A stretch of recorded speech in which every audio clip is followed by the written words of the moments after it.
Hello friends, welcome to நாகுவின் சமையல். நம்ம இன்றைக்கி செட்டிநாட்டு ஸ்டைலில் பீன்ஸ் உசிலி, அதாவது பீன்ஸ் கோலான்னு சொல்லுவாங்கள்ல, அது வந்து எப்படி ஈஸியாக செய்கிறதுங்கிறத பார்க்கலாம்.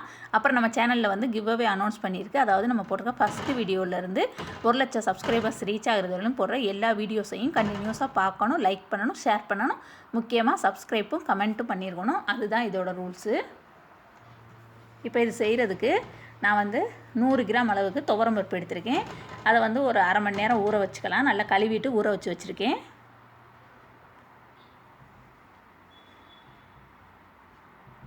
இப்போ அந்த தண்ணியெல்லாம் வடிச்சிட்டு ஒரு மிக்ஸி ஜாரில் நல்லா பருப்பை மட்டும் சேர்த்துக்கங்க, தண்ணியெல்லாம் இருக்கக்கூடாது.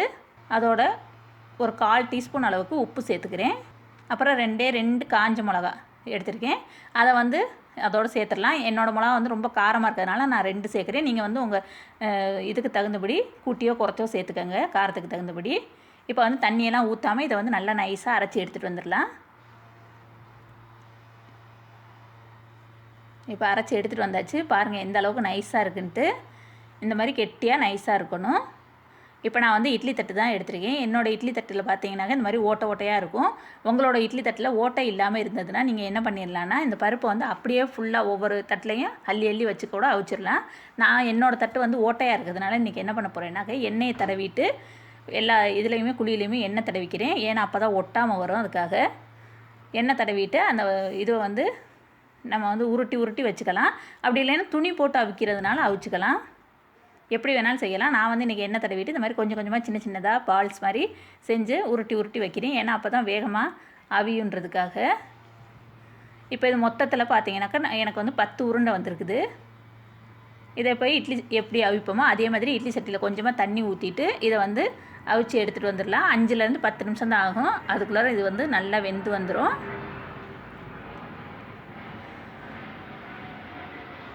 இப்போ மூடி வச்சுட்டாக்க நம்மளுக்கு 10 நிமிஷத்தில் ரெடி ஆயிரும். இப்போ பாருங்கள், அவிச்சு எடுத்துகிட்டு வந்துட்டேன்.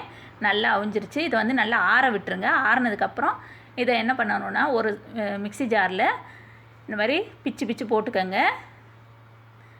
இப்போ இதுவையும் திரும்ப ஒரு தடவை நம்ம வந்து நல்லா சுற்றி எடுத்துகிட்டு வந்துடலாம். ஏன்னா இது வந்து கட்டியாக இருக்க மாதிரி இருக்குல்ல, இது வந்து நல்லா ஒரே மாதிரி நம்மளுக்கு வந்து குறன்னு வேணும். அதுக்காக இப்போ பாருங்கள் எந்த அளவுக்கு நல்லா உதிரியாக இருக்குன்னு. இந்த மாதிரி நம்ம வந்து மிக்ஸி ஜாரில் போட்டோம்னா தான் அப்படி வரும். கை வச்சு பிதித்து விட்டால் அந்த மாதிரி வராது. 100 கிராம் அளவுக்கு பீன்ஸ் எடுத்து அதையும் நல்லா கழுவிட்டு இந்த மாதிரி சின்னதாக நறுக்கி எடுத்து வச்சுருக்கேன். மெல்லிசாக நறுக்கிக்கங்க.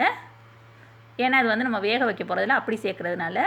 அப்புறம் ஒரு சின்ன வெங்காயமாக ஒரு வெங்காயத்தை எடுத்து இந்த மாதிரி ரொம்ப சின்னதாக பொடிசாக நறுக்கி எடுத்து வச்சுருக்கேன். அப்புறம் கொஞ்சம் கருவேப்பிலை, கொஞ்சம் கொத்தமல்லி, அப்புறம் 2 காஞ்ச மிளகாய் எடுத்திருக்கேன். ஏன்னா நம்ம ஏற்கனவே வேறு காஞ்ச மிளகா வந்து போட்டு அரைச்சிருக்கோம்ல, அதனால் இந்த காரமே போதுமானது.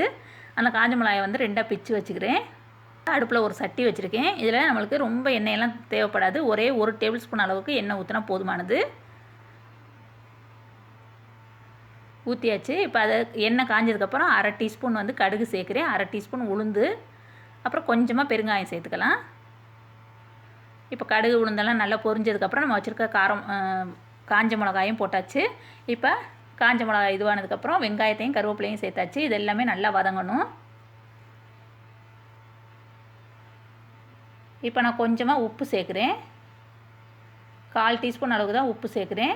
ஏன்னா ஏற்கனவே அதில் வேறு உப்பு சேர்த்துருக்கோம்ல, அதனால் 1/4 டீஸ்பூன் சேர்த்தாலே போதுமானது.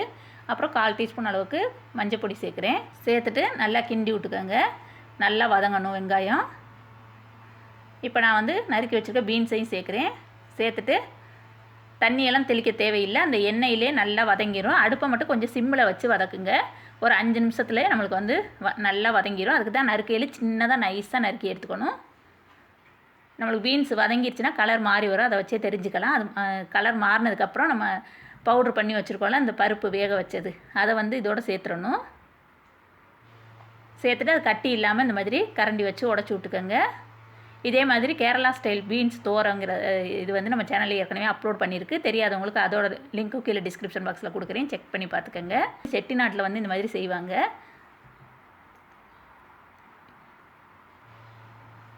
இந்த மாதிரி எல்லாத்தையும் நல்லா கட்டி இல்லாமல் ஒன்று சேர உடச்சி விட்டுட்டு நம்ம வந்து கிண்டிக்கணும். எந்த அளவுக்கு கிண்டுறோமோ அந்தளவுக்கு நல்லா வரும். இது வந்து நல்லா வேக விட்டுறணும். வெந்துச்சுன்னா நம்மளுக்கே தெரியும். அந்த பருப்பு வந்து நம்ம வேக வச்சு சேர்த்தோம்ல, அது வந்து இந்த மாதிரி எண்ணெயிலே நம்மளுக்கு இருந்து ரோஸ்ட் ஆகையில் அதோட கலர் பார்த்திங்கன்னா கொஞ்சம் நல்லா டார்க் கலராக ப்ரௌன் கலர் மாதிரி மாறி வரும். என்ன தான் நம்ம வந்து பருப்பை வந்து வேக வச்சு சேர்த்துருந்தாலும் அது ஒரு மாதிரி வாசம் வரும். இந்த மாதிரி நம்ம வந்து நல்லா கிண்ட தான் சூப்பராக இருக்கும். இப்போ நான் வந்து அடுப்பு அமர்த்திட்டேன். நல்லா அந்த பருப்பு வந்து நல்லா வெந்ததுக்கப்புறம் அடுப்பு அமர்த்திட்டு ஒரு கைப்பிடி அளவுக்கு தேங்காய் துருவல் வந்து சேர்த்துருக்கேன். இது நீங்கள் வேணும்னா சேர்த்துக்கலாம், வேணான்னாக்க சேர்க்காமலும் கூட செய்யலாம். ஆனால் தேங்காய் துருவல் சேர்த்தோம்னா இன்னும் கொஞ்சம் நல்லாயிருக்கும் டேஸ்ட்டு. இப்போ கடைசியில் கொஞ்சமாக கொத்தமல்லி வந்து சேர்க்குறேன்.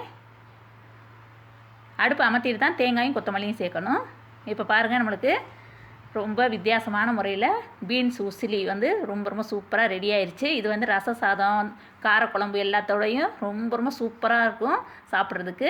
இது கண்டிப்பாக ஒரு தடவை ட்ரை பண்ணி பார்த்தீங்கன்னாக்கா அடுத்தடுத்து செய்வீங்க. அந்தளவுக்கு ரொம்ப டேஸ்டியாக இருக்கும். இந்த வீடியோ வந்து எல்லாருக்கும் பிடிக்கும்னு நினைக்கிறேன். பிடிச்சிச்சின்னா லைக் பண்ணுங்கள், ஷேர் பண்ணுங்கள், சப்ஸ்கிரைப் பண்ணுங்கள், கூடவே இருக்கிற பெல் ஐக்கானையும் கிளிக் பண்ணுங்கள். தேங்க்யூ.